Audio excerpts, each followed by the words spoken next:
In the final moments in court, when all truths had been laid bare, only one thing remained: the verdict. Hello, everyone. This is Episode 4, The Verdict and Public Opinion. We will revisit the defendant's last words, the moment the court announced the sentences, and the reactions from the community. The last words, facing the truth. After the heated debates between the prosecutor's office, the defense attorneys, and the lawyers representing the victim's family, the presiding judge moved on to the final procedure, allowing the defendants to deliver their last words. The courtroom fell completely silent. Nguyen stepped forward first. His face looked exhausted, with dark circles under his eyes. His voice trembled, but was clear. The defendant apologizes to Mr. Me's family and to everyone. Because of personal hatred, the defendant committed something unforgivable. The defendant does not expect forgiveness, only hopes to die soon to repay for what I have done. His words were distinct but brief, without any excuses. Perhaps Duong himself knew that from the moment he wielded the knife, his path forward had already been sealed shut.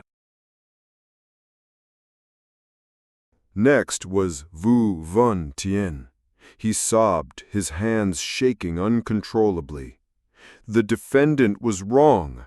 Out of loyalty to a friend, out of fear, the defendant followed the path of crime.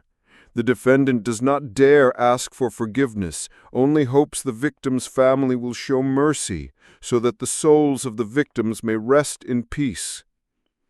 Many of the victims' relatives burst into tears. Some in the courtroom turned their faces away. Finally came Truong Dinh Thuy. The defendant admits being wrong for listening to Duong and helping prepare the weapons, but the defendant did not participate in the killing. The defendant hopes the court will show leniency. The moment of sentencing. At around 11 a.m., after the panel of judges withdrew for deliberation, all eyes were fixed on the door of the chamber. 45 minutes later, the presiding judge returned, holding a thick file. The tension was so high that many held their breath. The judge read aloud, Nguyen, death penalty for murder, death penalty for robbery. Combined sentence, death penalty. Tien, death penalty for murder, 7 years imprisonment for robbery. Combined sentence, death penalty. Truong Dinh Thuy, 16 years imprisonment for attempted murder, 3 years imprisonment for robbery. Combined sentence, 18 years imprisonment. The sound of the gavel striking down, thud, closed one of the most shocking criminal cases in Vietnam at that time. Nguyen closed his eyes, exhaling as if surrendering. Tien burst into uncontrollable sobs, nearly collapsing. Truong Dinh Thuy buried his face in his hands, trembling.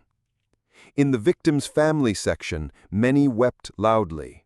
There were tight embraces, as if offering each other belated comfort, yet their eyes still carried an unerasable pain.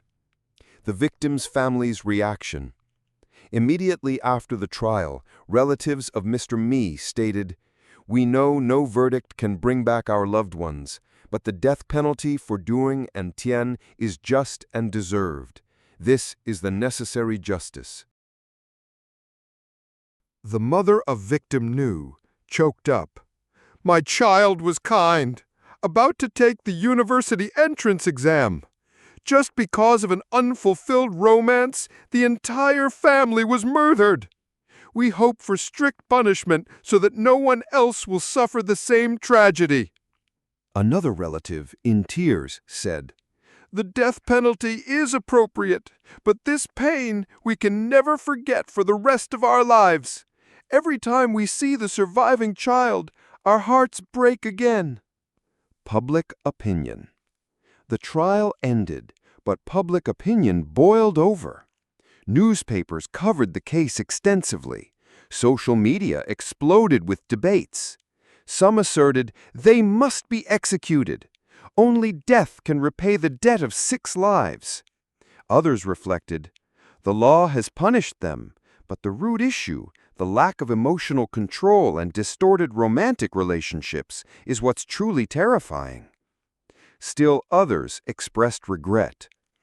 If society had more psychological counseling channels, if friends and family had noticed Duong's abnormal behavior earlier, could this tragedy have been prevented?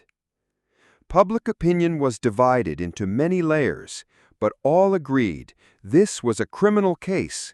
This was a warning bell about the deep psychological abysses among youth when love turns into hatred. The criminological and sociological perspective. Criminology experts view this case as a typical case study. Crimes committed by adolescents and young adults often stem from conflicts over love or money. When individuals lack conflict resolution skills and family support, they easily fall into extremism.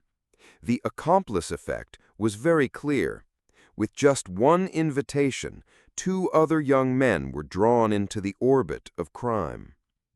From a sociological perspective, the case reflected a gap in educating youth about love, rejection, and the ability to let go. A gap in psychological support. No one recognized Duong's abnormal behavior, even though he showed obvious depression after the breakup. The responsibility of the community. Many people knew Duong still visited Mr. Mi's house, but no one raised alarm. So, the court's verdict sealed the fate of the perpetrators. But the story does not end here. After the first instance trial, there remains the appeal, the death row years, and the long-lasting social consequences. In the final episode, Episode 5, The Final Judgment Day, we will go to the very end, what truly remains after the death sentence is carried out. See you next time.